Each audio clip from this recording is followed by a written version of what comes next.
చూస్ country delight, live better. ఇప్పుడే country delight app ని download చేసుకోండి.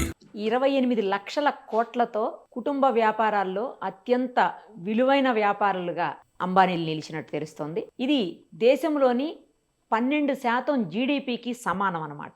సో దీని గురించి మరిన్ని వివరాలు మనకు అందించేందుకు ప్రముఖ మార్కెట్ ఎనలిస్ట్ అలాగే ఫైనాన్షియల్ ఎనలిస్ట్ నాగార్జున రెడ్డి గారు అందుబాటులో ఉన్నారు. ఆయనతో మాట్లాడదాం. సార్ నమస్తే అండి. నమస్తే మా నిరుపమ.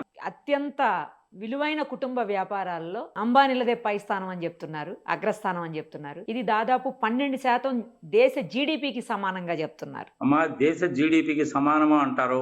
వాళ్ళకున్న ఆస్తి విలువ అనేటువంటిది ఫిలిప్పీన్స్ కి సంబంధించిన ప్లస్ నెదర్లాండ్స్ లాంటి కంట్రీలు కనుక కలుపుకుంటే వాటన్నిటికి సంబంధించిన జీడిపికి ఈక్వల్ అని చెప్తారు. చాలా చెప్తూ ఉంటారు. జనరల్ ఇట్లాంటి అనాలిసిస్ అనేటువంటి సంవత్సరానికి ఒకసారి వస్తూ ఉంటాయి. ఇది పెద్ద విశేషం అంటే ఏం కాదు. నాకు తెలిసినంత వరకు భారతదేశంలో ఒక 300 కుటుంబాలు ఉన్నాయమ్మా. 300 కుటుంబాలు ఉన్నాయి. వాళ్ళంతా కూడా first generation, second generation, older generation వాళ్ళు అనమాట. వీళ్ళతో పాటు ఏంటంటే వాడియా వాళ్ళు ఉంటారు, రేమాండ్స్ వాళ్ళు ఉంటారు, దెన్ ఆదిత్య కుమార్ మంగళం బిర్లా వాళ్ళు ఉంటారు. ఇట్లాంటి వాళ్ళు చాలా మంది ఉంటారు. ఒక 300 కుటుంబాలు ఉంటాయి భారతదేశంలో. ఎనీహౌ, ఇప్పుడు అంబానీసు, అదానీసు వీళ్ళిద్దరే కదా బాగా ఫేమస్. ఒకప్పుడు టాటాసు, బిర్లాస్ అనేవాళ్ళు వాళ్ళ మీద పడి ఏడిచేవాళ్ళు.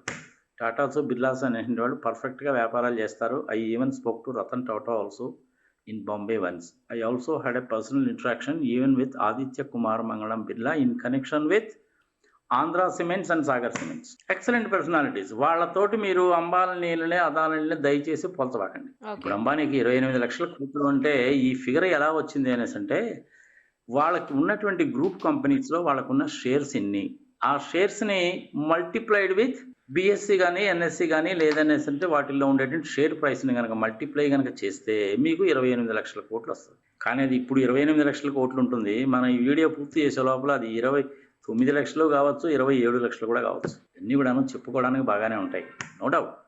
అంబానీస్ అనేటువంటి వాళ్ళు వాళ్ళ ఫ్యామిలీ బ్యాక్గ్రౌండ్ కనుక తీసుకున్నట్లు కనుక అయితే బాగా కష్టపడి పైకి వచ్చినటువంటి వాళ్ళే. తల్లిని మధ్యలో కూర్చోబెట్టుకొని షేర్లు గిర్లు వ్యాపారాలన్నీ కూడా డివైడ్ చేసుకున్నారు. ముఖేష్ అంబానీ ఏమో పైకి పోయాడు, ముఖేష్ అంబానీ తమ్ముడు అనిల్ అంబానీ ఏమో డౌన్ అయిపోయాడు. వీళ్ళిద్దరి మధ్యలో ఏమైందంటే గౌతమ్ అదానీ బాగా రేజ్ అయిపోయాడు. భారతదేశంలో తీర ప్రాంతం అంతా నాదే, 7600 కిలోమీటర్ల తీర ప్రాంతం అంతా నాదే, షిప్ యార్డ్లన్నీ నా దగ్గరే ఉండాలి. భారతదేశంలో ఉన్నటువంటి ప్రధానమైన విమానాశ్రయాలన్నీ నా చేతిలోనే ఉండాలి. నేను చెప్పినట్టు ప్రభుత్వాలు వినాలి అని బయటికి అనరు, కానీ చేసే పనులు మటుకు అలాగే ఉంటాయి. బిర్లా గ్రూప్ నుంచి కానీ, టాటా గ్రూప్ నుంచి కానీ, రేమాండ్స్ గ్రూప్ నుంచి కానీ, వాడియా గ్రూప్ నుంచి కానీ ఎవరన్నా రాజకీయాల్లోకి వచ్చినటువంటి వాళ్ళు ఉన్నారా? పోనీ రాజకీయంలో ఉండేటువంటి ప్రైమ్ మినిస్టర్స్ని వాళ్ళకు అనుకూలంగా చట్టాలు చేసేటువంటి ఇన్ఫ్లుయెన్స్ చేసినటువంటి దాఖలాలు మీకు ఎప్పుడన్నా కనపడ్డాయా? 40 సంవత్సరాల నుంచి నేను కూడా చూస్తున్నాను. I'm also chartered accountant. I'm also into the technologies like SIP business intelligence. I'm also a fraud investigator, so on and so forth. మళ్ళీ ఆ సంగతి చెప్తే సెల్ఫ్ డబ్బా కొట్టుకున్నట్టు ఉంటుంది, వదిలేయండి. టాటాస్ని, బిర్లాస్ తోటి ఎప్పుడు కూడాను అంబానీస్ని, అదానీస్ని పోల్చకండి. షేర్ మార్కెట్ అనేటువంటిది పచ్చి తాగుబోతులాగా బిహేవ్ చేస్తుంది. ఆ ఫిగర్స్ అనేటువంటిది నమ్మకండి. ఈ 28 చెప్పాను కదా నేను, ఇప్పుడు 28 లక్షలు అంటున్నారు మీరు. ఒక గంట పోయిన తర్వాత అది 29 కావచ్చు, 27 కావచ్చు. అది రియల్ ఫిగర్స్ కాదు. కంపెనీ అనేటువంటిది ఒక బ్రాండ్ ఇమేజ్ డెవలప్ చేయాలంటే 20-30 సంవత్సరాలు పడుతుంది. మాది ఒక్క రోజులో అయ్యేది కాదు. Share market is a shear gambling. మళ్ళీ ఇంకోసారి చెప్తున్నాను, 2 మాత్రమే లాభపడతారు, 98 మంది నష్టపోతారు. ఈ నష్టపోయేదంతా కూడాను సామాన్య మానవులే. కరోనా పీరియడ్లో కూడాను గంటకి 90 కోట్లు సంపాదించాడమ్మా ముఖేష్ అంబానీ. గంటకి 90 కోట్లు. Is it really possible? Not at all. వాళ్ళు ఇండస్ట్రీస్ పెట్టిన మాట వాస్తవమే. ఇంచుమించుగా చాలా మందికి ఒక 20 లక్షల మంది దాకా ఉద్యోగాలు ప్రొవైడ్ చేసిన మాట వాస్తవమే. ఈ 20 లక్షలు అనేటువంటిది ఒక దేశానికి సంబంధించిన పాపులేషన్కి ఈక్వలెంట్గా ఉంటుంది. చిన్న కంట్రీస్ ఉంటాయి మాకు, అబుదుబాయ్ లాంటి చిన్న కంట్రీస్ ఉంటాయి. అక్కడ పాపులేషన్ అంతా కూడా 20 లక్షల కంటే ఉండదు. కానీ ఈ గ్రూప్లో వాళ్ళు 20 లక్షల మందికి ఎంప్లాయ్మెంట్ ప్రొవైడ్ చేస్తారు. ట్యాక్స్లు కూడా బాగానే కడతారు వీళ్ళు. కార్పొరేట్ ట్యాక్స్లో majority of the corporate tax వీళ్ళ దగ్గర నుంచే వస్తుంది.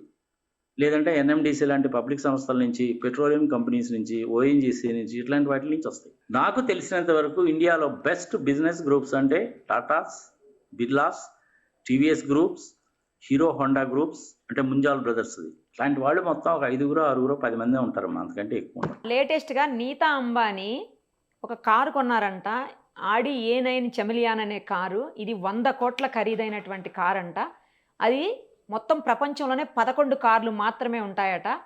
దాని వేగం గంటకు 250 కిలోమీటర్లు, అంటే బుల్లెట్ ట్రైన్ కంటే కూడా ఎక్కువ స్పీడ్తో పోతుందంట. ఇప్పుడు అదే పెద్ద న్యూస్ అవుతోంది సార్. మన ఇండియాలో ఉండే రోడ్లలో ఈవెన్ మనకు హైదరాబాద్లో ఉండేటువంటి అవుటర్ రింగ్ రోడ్లో కూడా 120 కిలోమీటర్ల కంటే మనం ఎక్కువ పోలేము. ఏం చేసుకుంటారు ఇవన్నీ? ఇప్పుడు బుగాటి లాంటి కంపెనీస్ వాళ్ళు, లంబార్డిని వాళ్ళు కూడా కారు తయారు చేస్తారు. ఈ మధ్య ఎక్కడ చూసాను నేను ఒక వీడియోలో. ఆ బుగాటి అనేటువంటి వాళ్ళు కొత్త రకమైన కారు ఒకటి తయారు చేశారు. 304 కిలోమీటర్ల స్పీడ్ పోతుంది. మన ఇండియాలో అసలు ఆ రోడ్స్ ఉన్నాయా? లేవు కదా. అన్నీ ఏదో చెప్పుకోవడానికి మనకి వస్తాయి. ఏం చేస్తారంటే వీళ్ళు ఆ 100 కోట్ల రూపాయలు పెట్టి కారు కొంటారు. అదేమో కంపెనీ పేరు మీద ఉంటుంది. దాని మీద 25% డిప్రిసియేషన్ అంటే 25 కోట్లు డిప్రిసియేషన్ అంటే ట్యాక్స్ తగ్గుద్ది. అవన్నీ వాళ్ళ కార్లు కాదయ్యి, కంపెనీకి సంబంధించిన కార్లు. నీతిగా, నిజాయితీగా, పద్ధతిగా, సిస్టమేటిక్గా వ్యాపారం చేసేవాడు ఎప్పుడు కూడాను సొంతంగా ఇంత ఖరీదు పెట్టి కార్లు కొనుక్కోరమ్మా. కంపెనీల పేర్ల మీదనే కొంటారు. అది కంపెనీ కావచ్చు, పార్ట్నర్షిప్ ఫర్మ్ కావచ్చు, బిఎస్సిలో లిస్ట్ అయింది కావచ్చు, ఇంకోటి కావచ్చు. ఈవెన్ ట్రస్ట్లు, సొసైటీస్, వాలంటరీ ఆర్గనైజేషన్స్ కూడా కొనరమ్మా అన్నిటికీ. కానీ ఎప్పుడైనా సరే ఎసెట్స్ అనేటువంటిది కంపెనీ పేరు మీదనే కొనుక్కోవాలి, ట్యాక్స్ బెనిఫిట్ మూలకంగా. టాటాస్, బిర్లాస్ చాలా పర్ఫెక్ట్గా ఉంటారు. ఒక్క శాలరీస్ మీదనే ఇన్కమ్ ట్యాక్స్ యాక్ట్లో ఉన్నటువంటి శాలరీస్ అనేటువంటి ఒక పర్టికులర్ హెడ్ కిందనే ఇంచుమించుగా 20-30 కేసులు ఉన్నాయి మా టాటా వాళ్ళు. అంత పర్ఫెక్ట్గా ఉంటారు వాళ్ళు. పైసా లంచం ఇయ్యరు, రూల్ని వైలేట్ చేయరు.